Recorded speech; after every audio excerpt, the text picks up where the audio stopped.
Can you just discuss a little bit about the Jewish-Samaritan rivalry? Where does it come from and its origin? And give us a little bit of info that helps give us context for what ends up coming through the New Testament. Yeah, the Samaritans are very important. They are one element of the people of God. We often see them as outsiders, and that's largely because of the way that the ancient Jews tended to caricature them. Mm. But the simple answer is the Samaritans are the descendants of the northern Israelites, the northern kingdom of Israel, which had split away from Davidic rule in Jerusalem. And we read in First and Second Kings about the history of Israel and the history of Judah. The northern kingdom of Israel is eventually destroyed by the Assyrians in 723 BC, and the Assyrians carry off the nobility into exile. But they leave most of the people, most Israelites, at home where they are. They don't deport them.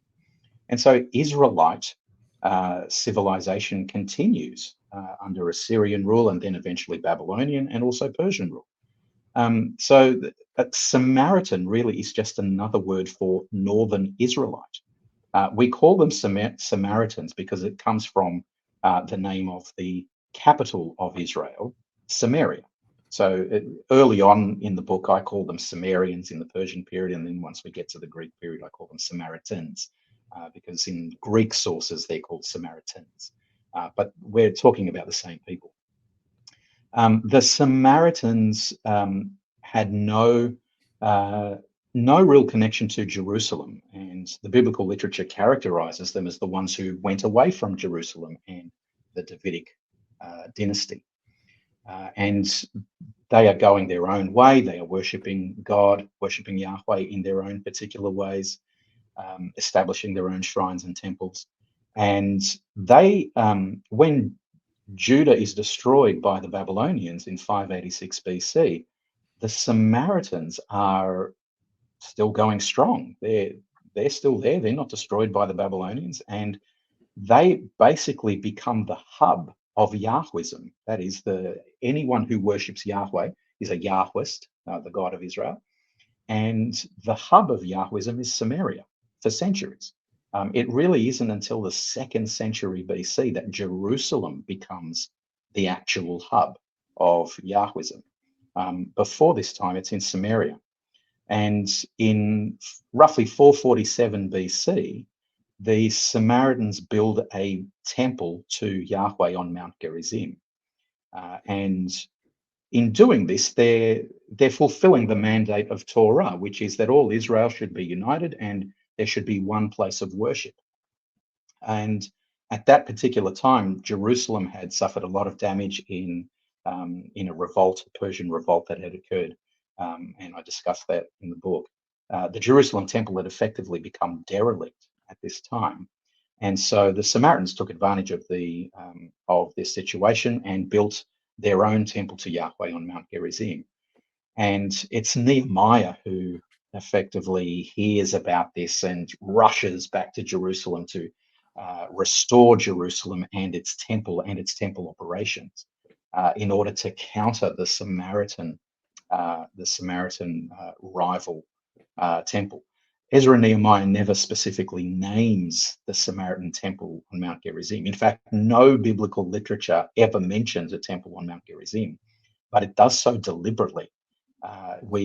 It kind of traces the outline of a Samaritan temple without actually saying Samaritan temple, but it's very clear to see the void that's there. It's a deliberate strategy, what I call deliberately casting darkness on the temple of the Samaritans at Mount Gerizim.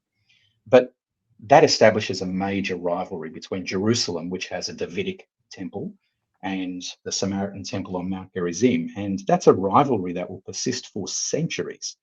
And it's not until 110 BC that we finally have a resolution to this rivalry. And resolution is, in scare quotes. Because it's in 110 BC that the Jewish high priest, John Hyrcanus I, who is head of an independent Jewish state, he conquers the Samaritans and he destroys their temple so that there's only one temple for Yahweh to worship at, and that's in Jerusalem. But the Samaritans are never going to worship in Jerusalem. and the destruction of their temple just simply cements the rivalry between Samaritans and Jews, and they absolutely hate each other. According to Torah, Jews and Samaritans should be united together as one Israel, but they're anything but united. And when we get to the pages of the New Testament, they're still not united. They absolutely hate each other's guts. And this is what stands behind the statements about Jews and Samaritans not liking each other, frames Jesus's interaction with the Samaritan woman at the well of Sychar in John chapter 4. But it also explains why in Acts the apostles are so amazed that Samaritans of all people are coming to believe in Jesus as the Messiah. And they are so amazed that they have to go and see this for themselves. They have to actually see it. But part of what Luke is doing there in Acts is saying that, yes, the apostles go, they see Samaritans have believed in Jesus, and this is the fulfillment of the reunification of Israel that was prophesied, and it happens under King Jesus. And the apostles are the ones who see it for themselves.